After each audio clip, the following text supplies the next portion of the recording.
दोस्तों, इस बात में भी कोई दो राय नहीं है कि अमेरिका और इंडिया के लोगों की लाइफ स्टाइल बहुत ही ज्यादा अलग होती है, जिसकी वजह से इनके घर भी बहुत ही ज्यादा डिफरेंट होते हैं। भारत में ऐसी कई सारी चीज हैं जो अमेरिका में यूजलेस है, और वैसे ही अमेरिका में भी कई सारी चीज हैं जिसकी भारत में कोई जरूरत ही नहीं है, और इसलिए ही भारत और अमेरिका के घर में बहुत ज्यादा फर्क होता है। और आज हम आपको ऐसे ही कुछ डिफरेंटेज के बारे में बताएंगे जो अमेरिका और इंडियन हाउसेज के बीच है। आखिर अमेरिका के घर कैसे होते हैं, तो इस अमेजिंग वीडियो में बने रहना एंड तक, आपको बहुत कुछ जानकारी देंगे। हेलो दोस्तों, मैं हूं आपका दोस्त सुरेश सांचोरी और आप मिस्ट्री टेलीविजन यूट्यूब चैनल देख रहे हैं। Number 1, socket. दोस्तों, जैसे इंडिया में इलेक्ट्रिसिटी सॉकेट जो होते हैं वे आपने देखा होगा कि काफी हाइट पर होते हैं और सारे सॉकेट में बटन दिए गए होते हैं, और तो और एक लाइट बोर्ड में 1 या 2 ही सॉकेट होल्स दिए होते हैं। वहीं पर भैया अमेरिका में पूरे घर में कई सारे सॉकेट होते हैं, और वह सॉकेट जमीन के बस थोड़ी ही ऊपर होते हैं। और सबसे बड़ी बात, इन सॉकेट में कभी भी बटन दिए ही नहीं जाते हैं। दरअसल इन सॉकेट में हमेशा लाइट चलती रहती है, और अमेरिका में ज्यादातर जो अपलाइन होते हैं सब में ऑन ऑफ के बटन दिए जाते हैं। तो उनका ये मानना है कि अगर उधर ऑन ऑफ के बटन ऑलरेडी है तो हम एक्स्ट्रा बटन क्यों दे, और इसलिए ही किसी भी अपार्टमेंट में सॉकेट्स में बटन नहीं होते हैं। बस आपको प्लग इन करना है और आप इलेक्ट्रिसिटी को यूज कर सकते हो। साथ ही इनके सॉकेट का जो होल होता है वह बहुत ही छोटा होता है, ताकि किसी बच्चे की उंगली अंदर ना जाए। पूरे घर में बस 2 या 3 बटन होते हैं, और वह भी लाइट को ऑन ऑफ करने के लिए होते हैं। बाकी सॉकेट्स में कहीं पर भी बटन नहीं दिए जाते हैं। भारत और अमेरिका की लाइटिंग सिस्टम में भी बहुत फर्क है। वैसे एक अमेरिकी घर में छोटे बड़े 20 से ज्यादा सॉकेट्स होते हैं, वहीं भारतीय घर में लगभग बस 5 या 6 सॉकेट्स ही होते हैं। Fact number 2, flooring. दोस्तों, जैसा कि इंडिया के ज्यादातर घरों में फ्लोरिंग के लिए टाइल्स का इस्तेमाल किया जाता है, उससे बहुत ही ज्यादा अलग फ्लोरिंग के लिए अमेरिका में कारपेट का इस्तेमाल किया जाता है। पहले घर के ऊपर सीमेंट लगाया जाता है और उसे बहुत ही ज्यादा स्मूथ कर दिया जाता है, और उसके ऊपर फिर कारपेट लगा दिया जाता है जो कि बहुत ही ज्यादा सॉफ्ट होता है। लेकिन ये चीज बस लिविंग हॉल और बेडरूम के लिए ही होती है। किचन में जाते ही आपको फ्लोरिंग अलग दिखती है। ज्यादातर किचन में वुड की फ्लोरिंग की जाती है। ऐसा इसलिए किया जाता है क्योंकि खाना बनाते वक्त अगर कोई भी चीज कारपेट में गिर जाएगी तो वह बहुत ही ज्यादा गंदा हो जाएगा, और अगर किचन में कारपेट दिया गया हो तो आपको बहुत बार कारपेट को चेंज करना पड़ेगा। और ये तो एक आम बात है कि बाथरूम में कारपेट नहीं लगा सकते हैं, इसलिए अमेरिकन घर में बस बाथरूम में ही टाइल्स होता है। बाकी पूरे घर में कारपेट या फिर वुड की फ्लोरिंग की जाती है। इनको एक बोनस पॉइंट है कि इन्हें रोजाना कारपेट को साफ करने की झंझट नहीं रहती है, और वहीं इंडिया में एक बार टाइल्स लगाने के बाद कई सालों तक कोई प्रॉब्लम ही नहीं होती है। इससे काफी खर्चा बचता है। दोनों के अपने अलग अलग फायदे हैं भैया। Number 3, air conditioning. दोस्तों, इंडिया में एयर कंडीशनिंग के लिए 2 तरीके आजमाए जाते हैं। सबसे पहला है पंखा यानी कि फैन, और दूसरा है एसी का। लेकिन इंडिया में एक ही एसी लगाई जाती है।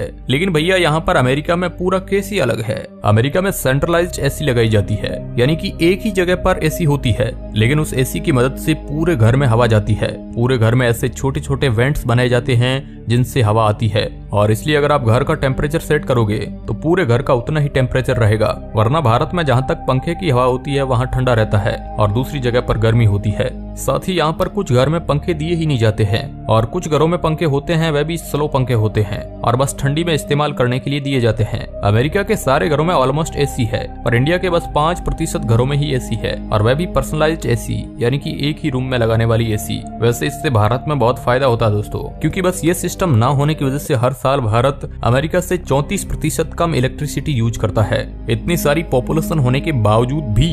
नंबर 4, वाल। दोस्तों, देखा जाए तो ये अमेरिकन और इंडियन घरों के बीच का सबसे बड़ा अंतर होगा। दरअसल अमेरिका की जो दीवारें होती है वो वुड यानी कि लकड़ी से बनी होती है, और वहीं पर जो इंडियन घरों की दीवारें होती है वह सीमेंट और ब्रिक्स से बनाई जाती है। दरअसल अमेरिका में लकड़ी बहुत ही ज्यादा सस्ती है, और इसलिए अगर वो लकड़ी से पूरे घर को बनाते हैं तो उन्हें बहुत ही ज्यादा फायदा होता है। साथ ही एक बात ये होती है कि ये जल्दी भी बन जाता है। वहीं पर देखा जाए तो भारत में भी लकड़ी इतनी महंगी नहीं है, लेकिन ये लकड़ी वाला सिस्टम भारत में चल ही नहीं सकता है। सबसे पहला प्रॉब्लम रहेगा टेम्परेचर में। भारत और अमेरिका के टेम्परेचर में जमीन आसमान का फर्क है, और इसलिए लकड़ी वाला घर भारत के लिए उतना भी सूटेबल नहीं होगा। और साथ ही दूसरी सबसे बड़ी प्रॉब्लम है दीमक। अगर इंडिया में लकड़ी से घर बनाया जाएगा तो कुछ सालों में घर में दीमक लग सकते हैं और वह पूरे घर को खोखला कर सकते हैं। वहीं पर अमेरिका में भी दीमक की थोड़ी बहुत प्रॉब्लम है, लेकिन जिसको भी प्रॉब्लम है वो बहुत सीरियस है। लकड़ी के घर को बदलना और उसमें चेंजेस करना बहुत आसान है। वहीं पर दूसरी तरफ देखा जाए तो बिक्र और सीमेंट वाले घर ज्यादा मजबूत और टिकाऊ होते हैं। Number 5, furniture. दोस्तों अगर आप इंडिया में घर को रेंट पे लेते हो तो आपको दो तरीके के घर मिलते हैं। एक जो कि पूरी तरीके से फर्निश्ड है,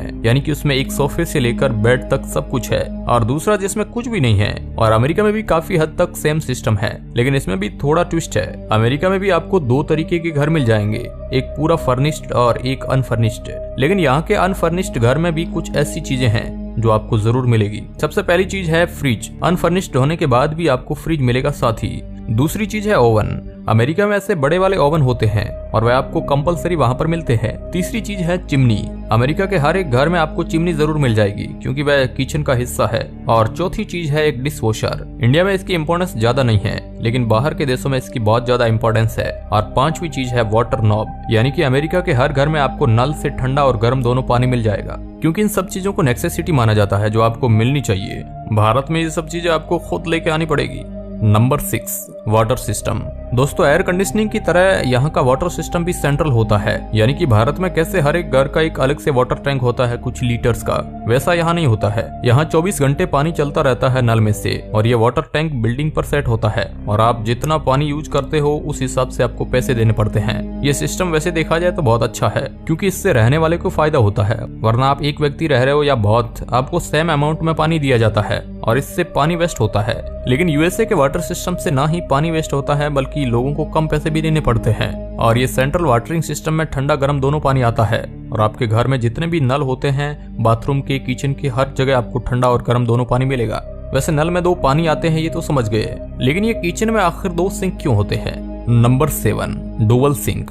दोस्तों आपने डुअल सिंक का तो नाम सुना होगा, लेकिन आज आप भैया डुअल सिंक देखोगे। अमेरिका के सारे घरों में ऐसे 2 सिंक होते हैं। अगर आप सोच रहे हो कि ये एक एक्स्ट्रा सिंक है तो आप गलत हो। ये कोई आम सिंक नहीं है, बल्कि एक डिस्पोजल सिंक है। जैसे कि इंडिया में जो भी खाना बचता है उसे हम किसी जानवर को खिला देते हैं, या फिर अगले सुबह उठ के हम फिर से खा लेते हैं, और अगर खाना ज्यादा ही बिगड़ गया है तो ही उसे फेंकते हैं। लेकिन ऐसा सेम अमेरिका में नहीं होता है। अमेरिका में जितना भी खाना बचता है उन सबको फेंक दिया जाता है और उसे इस सिंक के थ्रू फेंका जाता है। इस सिंक में एक खास तरीके का मशीन होता है।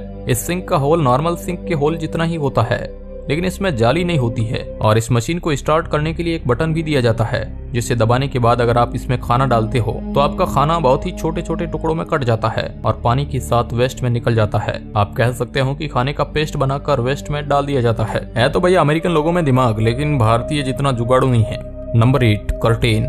दोस्तों इंडिया में खिड़की पर्दों के बिना अधूरी है, और अगर आपको भी ऐसा लगता है तो अमेरिका की खिड़की आपको काफी अधूरी लगेगी, क्योंकि अमेरिका के किसी भी घर में जो खिड़कियां होती है उसमें पर्दे दिए ही नहीं जाते हैं। अब इसका मतलब ये नहीं है कि पूरे अमेरिका में पर्दे कहीं पर भी यूज नहीं होता है, लेकिन मैक्सिमम जगह पर पर्दे नहीं होते हैं। पर्दे बस बड़े और रिच लोग ही अपने घर पर इस्तेमाल करते हैं, क्योंकि पर्दों को बार बार साफ करना पड़ता है और वह कपड़े के बने होते हैं, इसलिए वह थोड़े महंगे होते हैं। साथ ही अगर उस पर कुछ गिर जाता है तो वह जल्दी से खराब भी हो जाता है, और इसलिए वहाँ के लोग इस तरीके के प्लास्टिक लाइट सेट्स को इस्तेमाल करते हैं।